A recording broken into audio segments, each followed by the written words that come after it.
I had just finished swimming in the sea, but when I came ashore, I found that my husband had secretly taken off his pants. He took off his belt, tied it into a loop, and climbed up a coconut tree like a monkey. I wondered what he was doing, so I followed him along the path. But when I arrived, I heard him having a secret affair with my best friend. I was so furious that I gritted my teeth, wanting to shake the coconut tree and make him fall to his death, but then I thought better to see how he would react first. Oh, I pretended to call out to him. My husband's face immediately changed. He hurriedly hit his cell phone and turned his head towards me. When he saw me smiling, he thought his secret hadn't been exposed, so he made up an excuse that he was just enjoying the view. Hearing such a perfunctory answer, I not only pretended not to be angry, but even nodded in agreement, because I already had a plan to get back at him. At night, I lit a campfire. When my husband fell asleep on my beautiful legs, I began the next step of my plan. I looked at his locked phone, then at the speedboat not far away, and made a ruthless decision. The next morning, Jack was awakened by the waves. Before he could figure out what was going on, I strolled over from the beach and gave him bad news. The speedboat and his phone had been washed away by the waves last night.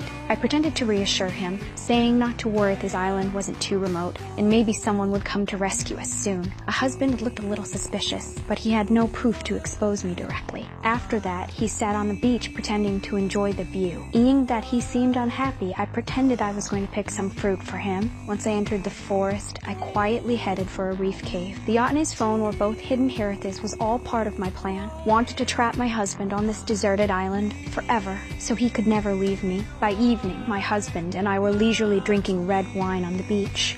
Then, he suddenly noticed that the speedboat key was hanging around my neck. I was so careless. Luckily, Jack just turned his head calmly, and I had no idea what he was thinking. But the thing I feared most still happened. The next morning, while I was still asleep, my husband quietly sat up. I woke up in the middle of my dream. Seeing this, he quickly explained that he was just going to the bathroom. I felt something was wrong, and sure enough, when I touched my chest, the key was gone. Hurried to get up and chase him, but my feet were chained by him with